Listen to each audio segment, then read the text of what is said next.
This is Real News Media TV, coverage you can trust. Please like, share, subscribe, and hit the notification bell. Select all for daily news updates.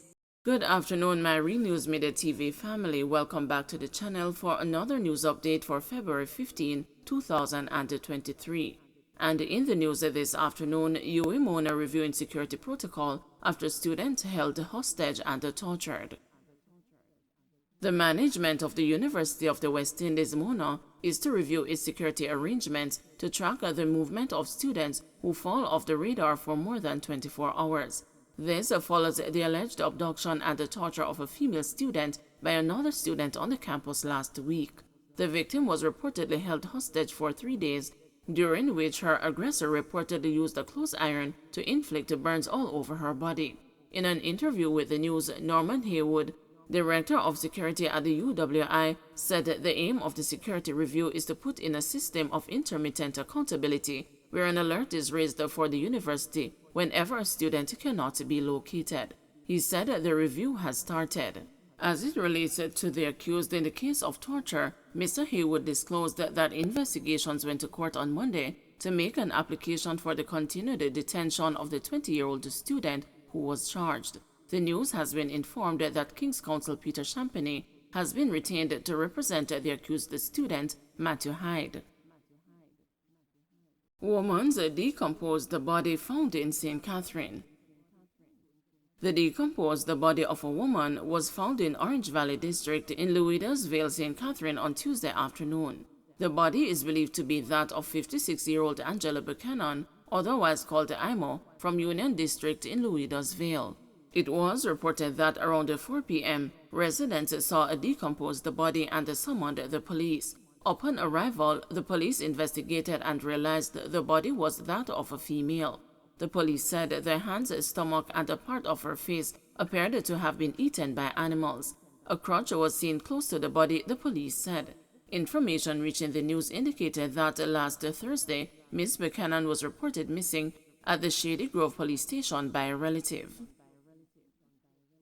Opposition leader not satisfied with throne speech. Opposition leader Mark Golding says he is not impressed with the throne speech delivered by Governor General Sir Patrick Allen. In an interview with the news on Tuesday, Mr. Golding pointed out that the anti-crime measures outlined are not new.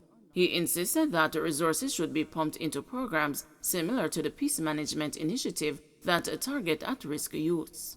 These programs, he said, help to retain calm and order in communities using violence interrupters who are well known and respected in the community. Mr. Golding urged the government to deal with the causes of crime, arguing that the country will continue to have high murder levels until it does so. In addition, the opposition leader said the government can do more to spur economic growth. I don't know what is to replace the role of the Peace Management Initiative to help retain calm and order in communities using violence interrupters who are well known and respected in the community. Where is the program dealing with youth at risk? None of these things exist. And until we get to grips with dealing with the causes of crime, we're going to have a continuing problem with a very high level of murder and so on. So I'm not satisfied with the way this government treats with crime. No, I'm not. Most of what we heard were things we had heard about more than once before. We're glad Jamaica seems to have recovered from COVID. The economy is more or less where it was in 2019. It's not growth, it's recovery, because the level of output is just being restored to where it had been. Now we want to see whether the economy can really grow. The track record has not been good when it comes to growth. Jane and Panton questioned in SSL fraud probe. Former manager at the Stocks and Securities Limited, Jane Panton, was taken into custody yesterday for questioning by detectives from the Financial Investigation Division and the Fraud Squad. Ms. Panton was questioned for several hours about her role in the massive fraud uncovered at the investment firm. There is no word yet on whether charges have been laid against the former wealth advisor. More than Jamaican $2 billion is alleged to have been stolen from the accounts of 40 investors at the SSL over a 12-year period. Sprint legend Usain Bolt reported that he was fleeced of more than $12 million in the scam. The news was informed that directors of the investment entity have also been questioned by detectives. The questioning of Ms. Panton yesterday followed raids last month at the premises occupied by her. Investigators seized the documents and electronic devices in the operations. The U.S. Federal Bureau of Investigation has been assisting the local police in the probe. Rocky Mead appointed ambassador to guide strategic initiatives. Former Chief of Defense Staff for the Jamaica Defense Force, Lieutenant General Rocky Mead, has been appointed ambassador plenipotentiary with responsibility for national strategic initiatives. His appointment became effective February 13. In this role, he will advise the Prime Minister and the Cabinet when necessary on, as well as coordinate national strategic initiatives and the projects across the ministries, departments and agencies within government to ensure timely and effective implementation. Ambassador Mead will be based in the office of the Prime Minister. His appointment as ambassador follows the firestorm that was whipped up due to his appointment as Cabinet Secretary. He withdrew his name for consideration once it became obvious that his appointment would have been a contravention of existing regulations. Government's funding plans for MSME's agriculture sector question. Donna Van Wignall, president of the Micro, Small and Medium-Sized Enterprise Alliance, says there should be an expansion of the financial institutions from which small businesses can access funding this year. He made the suggestion ahead of the tabling of the 2023-2024 estimates of expenditure in the House of Representatives yesterday afternoon by Finance Minister Dr. Nigel Clark. Mr. Wignall said small businesses should be able to access funding directly from financial institutions such as credit unions. He argued that each year, the government does the same thing over and over again by announcing intervention which goes through the Development Bank of Jamaica and other financial institutions. But he suggested it is time that the government empower other institutions to give these benefits to the small business sector. He also recommended the establishment of a bank dedicated to the MSMEs. The Jamaica Agricultural Society, in the meantime, is not optimistic about the funding plans for the agriculture sector.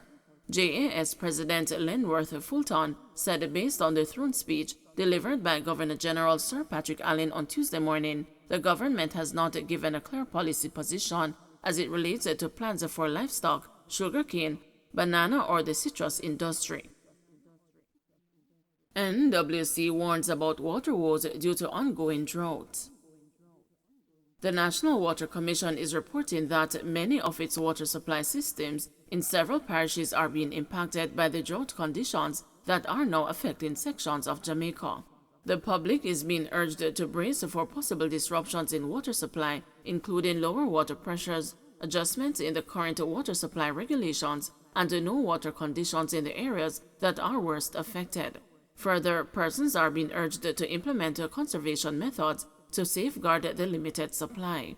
The NWC said that despite intermittent showers in some areas, the water inflows at two of the entity's largest facilities, the Mona Reservoir and the Hermitage Dam, and the several rural parish systems are declining.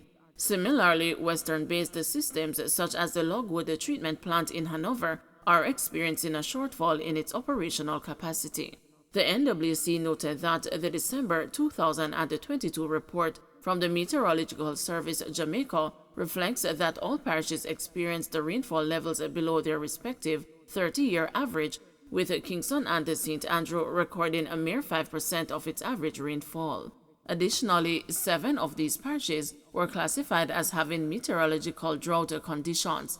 The Met Office's report further noted that the period December to March is regarded as Jamaica's dry season, where the island traditionally receives its lowest amounts of rainfall.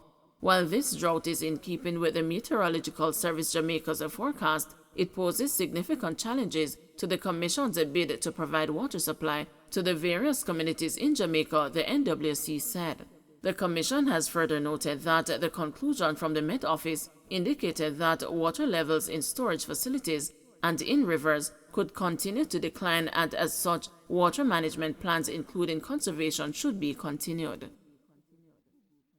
Don't forget to like, share, subscribe, and hit the notification bell. Select all for daily news updates.